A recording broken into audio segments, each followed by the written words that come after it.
Shri K Sreekanth, B J P ലക്ഷ്യമിടുന്ന score എന്താണ്? കുറേ കാലമായി അത്യുത്തര കേരളത്തിൽ നിന്ന് ബി ജെ പി ഒരു സീറ്റ് സമ്പാദിക്കും, ഒരു താമര ഇവിടെ വടക്കൻ കേരളത്തിൽ വിരിയിക്കും എന്നൊക്കെ പറഞ്ഞിട്ട്, പക്ഷേ ഇതുവരെ വിരിഞ്ഞിട്ടില്ല. ഇത്തവണ എന്തെങ്കിലും സാധ്യതയുണ്ടോ?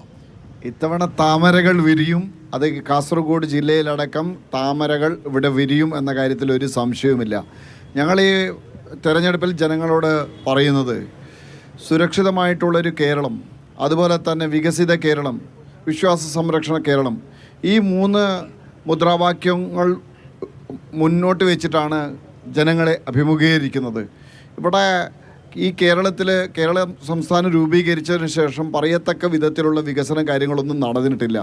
ഇവിടുത്തെ സാമൂഹിക അന്തരീക്ഷം അത് വളരെ അപകടകരമായിട്ടുള്ള സാഹചര്യത്തിലേക്കായിട്ട് ആബാലവൃദ്ധ ജനങ്ങളുടെ സുരക്ഷിതത്വം വല്ലാതെ ഭീഷണിയിലായിട്ടുള്ള ഒരു സാഹചര്യം. അതുപോലെ തന്നെ ഏത് മതവിഭാഗത്തിൽപ്പെട്ടാലും ആ മതവിഭാഗത്തിൻ്റെ വിശ്വാസം വളരെയധികം അപകടത്തിലായിട്ടുള്ള ഒരു സാഹചര്യമാണ് ഉണ്ടായിട്ടുള്ളത്. പ്രത്യേകിച്ച് ഭൂരിപക്ഷ സമുദായം എന്ന് പറയുന്ന ഹൈന്ദവ ആചാരാനുഷ്ഠാനങ്ങൾക്ക് മേലും അതുപോലെ തന്നെ ആരാധനാലയങ്ങളുടെ സ്വത്തും പണവും കൊള്ളയടിക്കുന്ന രീതിയിൽ ഭരണകർത്താക്കൾ തന്നെ മാറിയിരിക്കുന്ന ഒരു സാഹചര്യമാണ് ഉണ്ടായിട്ടുള്ളത്. അപ്പോൾ അത് വളരെ വ്യക്തമായിട്ട് ജനങ്ങൾക്കറിയാം. അതുകൊണ്ട് ഇതുവരെ മാറാത്തത് കേരളത്തിൽ മാറാൻ വേണ്ടി പോകുന്നു. ദേശീയ ജനാധിപത്യ സഖ്യത്തിന് വളരെ നിർണായകമായിട്ടുള്ള ഒരു ശക്തിയായിട്ട് കേരളം മാറുന്നു എന്നതിൻ്റെ സൂചനയാണ് ഈ തെരഞ്ഞെടുപ്പിൽ ഞങ്ങൾക്ക് നൽകുന്ന അല്പവിശ്വാസം.